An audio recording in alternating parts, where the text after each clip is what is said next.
नमस्कार दोस्तों, स्वागत है आपका आपके अपने यूट्यूब चैनल में।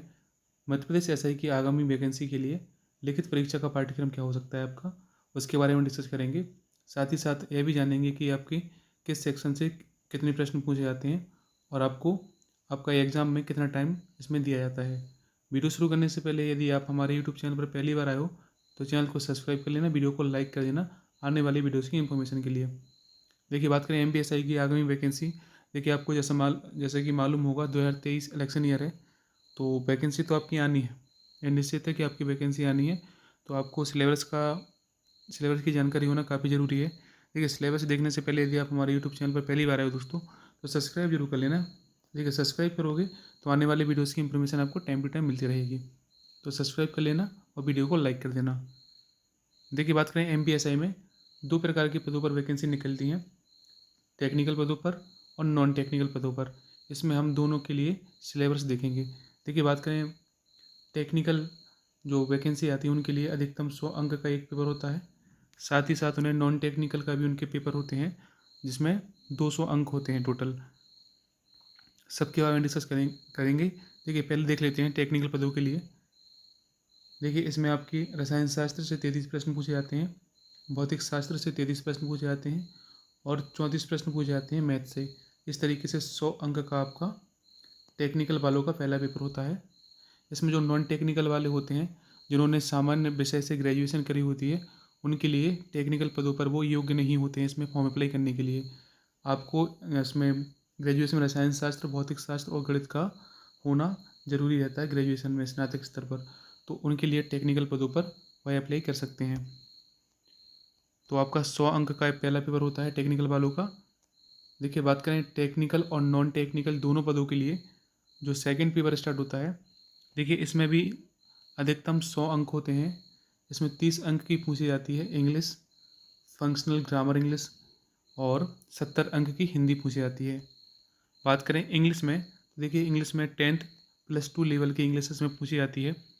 काफ़ी महत्वपूर्ण होता है यदि आपको इंग्लिश आती है यहाँ पे, तो 30 अंक आप इसमें ला सकते हैं। ग्रामर यहाँ से पूछी जाती है। देखिए, इसमें टेंस से प्रश्न पूछे जाएंगे, मॉडल से, डिटर्मिनेशन से, आर्टिकल से, वॉइस से, नरेशन से, प्रीपोजिशन से और क्लॉज से।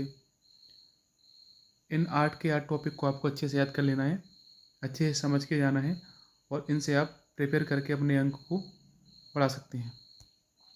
देखिए, बात करें इसमें पैसेज भी आते हैं, 2 पैसेज भी रहेंगे आपके, उनसे भी प्रश्न पूछे जाएंगे। देखिए, बात करें हिंदी की, तो हिंदी में भी जो लेवल होता है इंग्लिश की तरह ही होता है। 10+2 स्तर का आपसे हिंदी पूछी जाएगी। 70 अंक की आपकी हिंदी रहेगी। देखिए, इसमें बात करें भाषा बोध से आपके प्रश्न पूछे जाएंगे। शब्द निर्माण में उपसर्ग, प्रत्यय, संधि, समास से प्रश्न पूछे जाएंगे। समुच्चय भिन्नार्थ शब्द प्रश्न पूछे जाते हैं। अनेकार्थी शब्दों पर आधारित प्रश्न पूछे जाएंगे। विलोम शब्द पर आधारित प्रश्न पूछे जाएंगे और पर्यायवाची शब्द पूछे जाएंगे, यानी कि बेसिक हिंदी ग्रामर आपसे पूछी जाएगी। देखिए, वाक्यांशों के लिए एक शब्द पर आधारित प्रश्न होंगे। भाव पल्लवन, भाव विस्तार पर आधारित प्रश्न, वाक्य अशुद्धि संशोधन पर आधारित प्रश्न, वाक्य परिवर्तन पर आधारित प्रश्न होंगे। देखिए, मुहावरे और लोकोक्तियों से भी प्रश्न इसमें पूछे जाएंगे। समास विग्रह एवं समास के भेद पर प्रश्न पूछे जाएंगे हिंदी में। संक्षिप्तीकरण पर प्रश्न होंगे।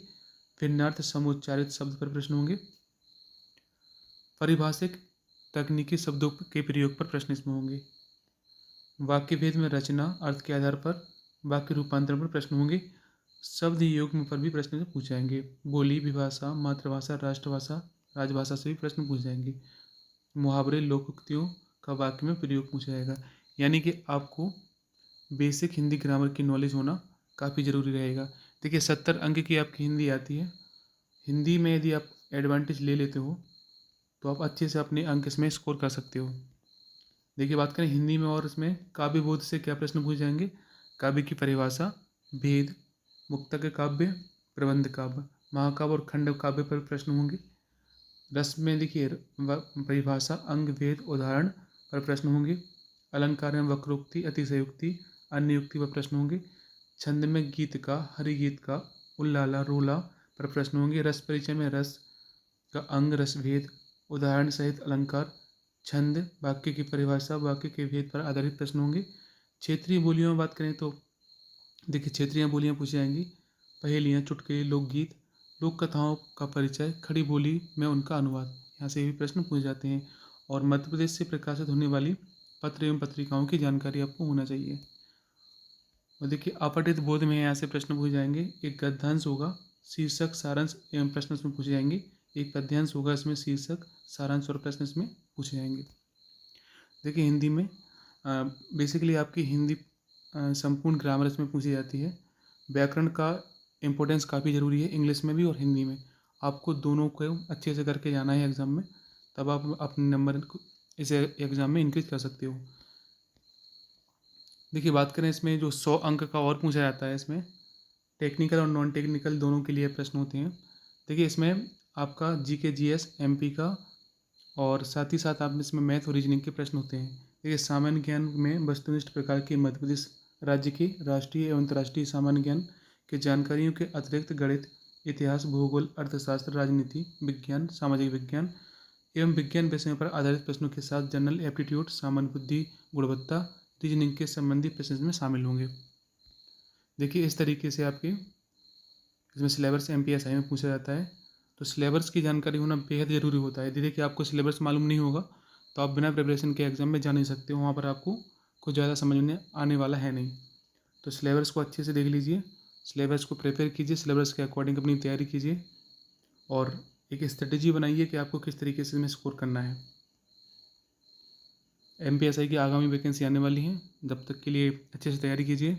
और जिसने अभी तक हमारे YouTube चैनल को सब्सक्राइब नहीं किया है, सब्सक्राइब कर लेना आने वाली वीडियोज़ की इन्फॉर्मेशन के लिए, और वीडियो को लाइक कर देना। Thanks for watching this video, like share and subscribe. जय हिंद, वंदे मातरम।